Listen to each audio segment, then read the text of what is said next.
The Good Brothers are back in the WWE, the OC, if you will. I'll always call them the Good Brothers. They'll always be the Good Brothers to me. We're talking about Gallows. We're talking about Anderson. The OG Bullet Club is finally back in the WWE, and they were on After the Bell with Corey Graves this week and had a great conversation. In my opinion, this was the least drunk and loose and all over the place that I've heard the Good Brothers in podcast format in a long time. It was a very solid interview where they talked all about it. They talked about the Good Brothers leaving WWE. They talked about, like, hey, we were just in the goddamn main event of WrestleMania, and now we're getting let go. So they talked about that. They talked about, going back out on the indies and doing AEW, doing Impact, doing New Japan. It was a very good conversation with Corey Graves, kind of catching up with the Good Brothers, finding out, where they were, for those that weren't following their career, that they just kind of the WWE OnlyFans, not their OnlyFans account, though. That would be fun. They should start an OnlyFans and have some of the lovely ladies and, hey, I mean, even gentlemen for so many of you guys out there, right? No, but if you're only a WWE fan, you're not aware of the roads that are traveled outside of the WWE system. So it was good to catch up with the Good Brothers there. But it was in this particular clip that they kind of addressed the whole thing about Karl Anderson's still a fucking champion in New Japan. How does that work? Check out this clip. And I know you guys stayed busy as a unit together, but Karl, correct me if I'm mistaken, you currently still hold a title for New Japan. I am the New Japan Pro Wrestling never open weight champion, and Big LG is my heater at all times. And that will continue until we see otherwise. How does that work? How are you? Do you have to go back, or are you? I'm going to go back on my time Okay. So New Japan Pro Wrestling usually strips their champions when they can't make a show, and they threw a leniency in there because they announced a match for me when we hadn't totally agreed on what we were going to do. We didn't know the dates, so the dates are coming up, and this will be good to explain this. I'm going to come back and I'm going to defend my championship, but on your terms. Just relax. Give it a second, Brother Graves. Not you, the people that are really getting hot. I've got some slanderous tweets.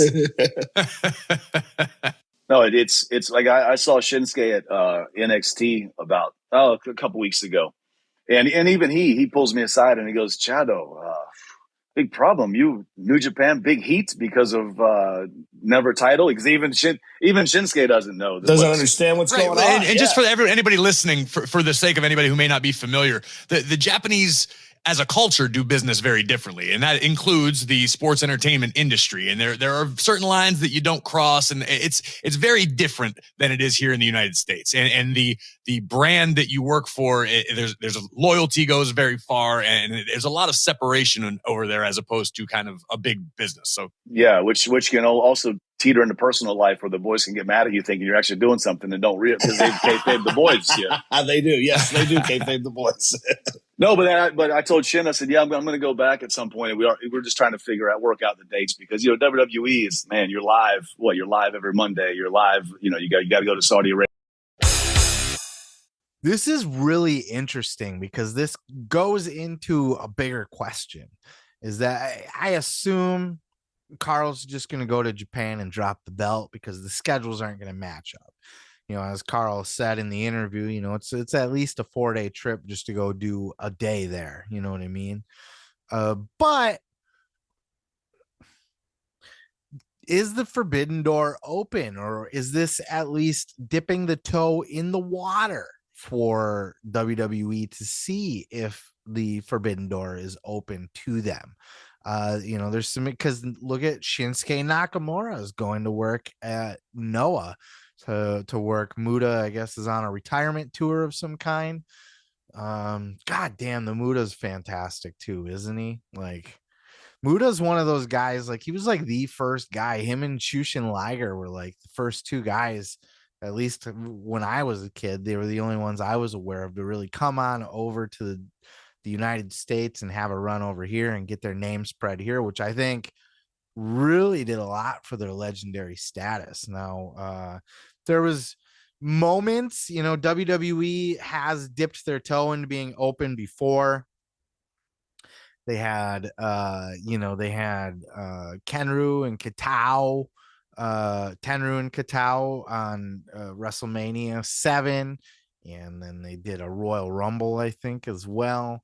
Then there was the Royal Rumble in Texas where WWE is working with a lot of, I don't know if it was CMLL or AAA, but they definitely had a lot of those guys in the Royal Rumble as well.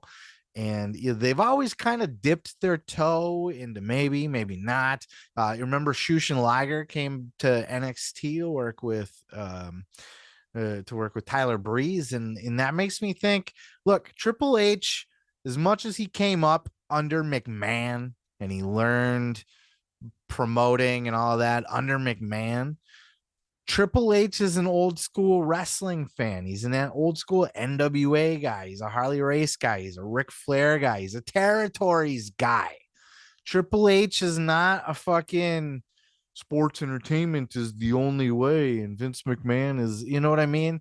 Now, he's going to keep a lot of that stuff. But if anybody in WWE is ever going to be able to make something like this happen or be open to something like this happening, a forbidden door, working with other promotions, it is Triple H. And he's already shown signs that he's willing to do that. Not just letting Karl Anderson and Nakamura both go work in Japan, but bringing Shushin Liger in.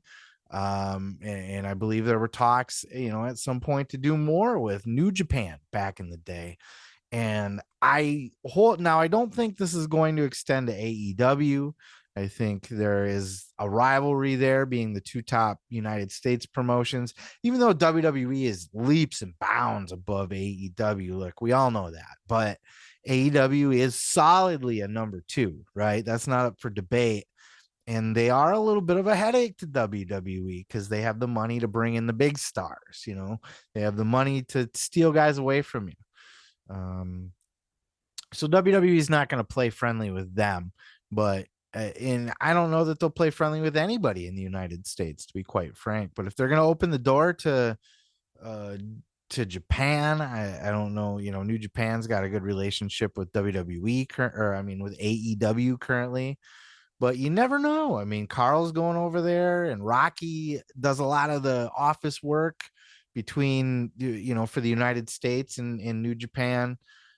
He kind of brokers a lot of that stuff. So there's Rocky Romero has already admitted that he had talks with Nick Khan at one point in time, and that was while Vince McMahon was in charge. So now with Triple H in charge, I absolutely think that the door is open to see some crazy shit. And I would love that. I would absolutely love it. If nothing more, just to see, even just these random one-offs are really all you need. What if we got to see like Fergal Devitt go make a return for one night only in the Tokyo Dome for a Wrestle Kingdom show, right? Like, what if they were able to work that out? Nakamura's going back. No, he's going back to Noah, but I mean,